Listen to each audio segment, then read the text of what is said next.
السلام علیکم.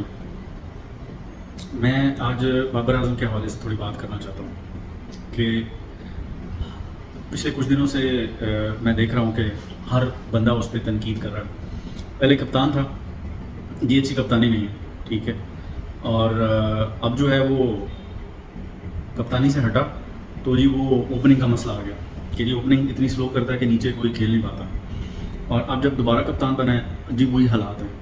اب مجھے ایک بات بتاؤ، ہم لوگ بچپن سے پاکستانی کرکٹ فالو کر رہے ہیں. پاکستانی کرکٹ کا حال یہی تھا کہ کبھی بھی کوئی کنسسٹنٹلی پرفارم نہیں کرتا تھا. کچھ میچوں میں پرفارم کر لیا، اپنے تھوڑے نمبر بنا لیے، اور بعد میں اسی ایک دو پرفارمنسز کی وجہ سے آگے لمبے عرصے کے لیے چلتے رہے. پھر اس کی سفارش کرا لی، اس کی کرا لی، اس کی کرا لی، تو ٹیم میں رہ گیا.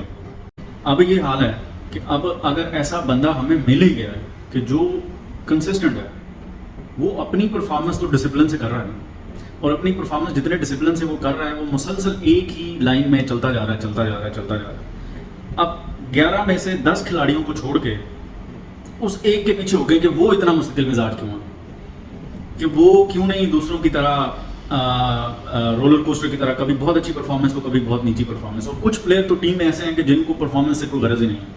اور دوسرا، پاکستانی سسٹم پہ ہم لوگ پچھلے 70-75 سالوں سے رو رہے ہیں کہ یہاں میرٹ نہیں ہوتا اور یہاں سفارشیں چلتی ہیں. تو یہ نیشنل ٹیم ہے، یہاں آپ کو نہیں لگتا کسی کے ریفرنس چلتے ہوں گے یا نیچے کسی کی سفارش چلتی ہوگی؟ ضرور چلتی ہوگی. جو پلیئر شروع میں آتا ہے اپنے ٹیلنٹ پہ تھوڑا سا آ جاتا ہے، جب وہ ٹیلنٹ مینٹین نہیں کر پا رہا ہوتا، اب آ کے کتنے ہی ہمارے سامنے پلیئر ہیں جو ٹیلنٹ پہ آئے، پرفارم کیا، اور لیٹر آن جو ہے وہ ادھر ادھر کی حرکتوں میں گئے اور اپنے آپ کو لوز کر دیا. جب پلیئر مشہور ہو جاتا ہے، پیسہ آ جاتا ہے، تو اس کے ریفرنس اور لنکس بن جاتے ہیں، پھر وہ ان سے پریشرائز کرتا ہے اور ٹیم میں رہتا ہی ہے. کنسسٹنسی کوئی چیز نہیں ہے، ہمارا کلچر ہی ہے. پاکستانیوں کو یہ بھولنا نہیں چاہیے کہ ان کا ایک خاص کلچر ہے، اور وہ خود اپنے گھر میں، اپنے معاشرے میں، اپنے محلے میں وہ کلچر اڈاپٹ کرتے ہیں. بس جب ٹیم کی پرفارمنس آتی ہے، ٹیم کی بات آتی ہے، تو ادھر وہ آئیڈیلزم جا رہے ہوتے ہیں، اور آئیڈیلزم ہوتا نہیں ہے. اب رہی بات بابر اعظم کی، تو جب سے اس نے انٹرنیشنل کرکٹ کھیلنا شروع کی ہے وہ ہمیشہ سے کنسسٹنٹ آ رہا ہے. اب جب اس کی برائیاں کم ملتی ہیں تو جی وہ امپیکٹ فل پلیئر نہیں ہے، وہ یہ نہیں ہے، وہ یہ نہیں ہے. اگر وہ اپنی 30-40 بالیں، 50 بالیں کھیل کے اپنا ایک ریزنیبل سکور دے کے جاتا ہے تو باقی جھک مارنے آئے ہوتے ہیں. اب اعظم خان کو لے لیں. اعظم خان نے کیا کیا ہے؟ آج کل ہر بچے کو پتا ہے یہ ٹک ٹاک کا، فیس بک کا، یوٹیوب کا دور ہے کہ جی مجھے اسمارٹ بننا ہے. اب ایک بندے میں اسمارٹ ہونے کی حص ہی نہیں ہے تو اس کا قصور بھی بابر اعظم پہ ہے.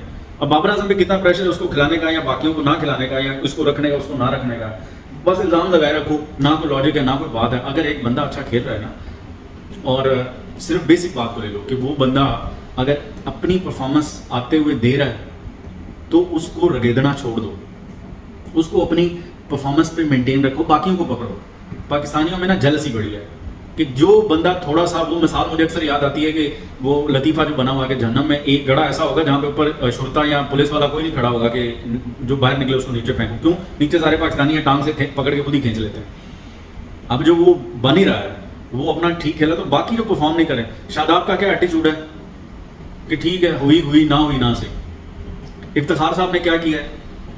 65-70 میچ کھیل لیے ہیں اور جو ہے نا پرفارمنس ہے کوئی نہیں، اور ہر دفعہ ایسے ششدر سا چلا جاتا ہے کہ جیسے پتہ نہیں ایسی کوئی ڈلیوریاں ہونی آ گئی اور وہ آؤٹ ہو گیا. آصف کی طرح اس کو بھی نکالیں، اعظم خان کو نکالیں، فٹ پلیئر لیں، فٹنس کرائٹیریا رکھیں. اب ہر چیز میں، ہر کونے میں بابر اعظم نہیں پورے آنا ہے. تو یہ جو اننیسیسری اور بلا وجہ کی تنقید ہے اسے کرنا چھوڑ دیں. ناچ نہ جانے آنگن ٹیڑھے والے کام کرنے چھوڑ دیں. Thank you.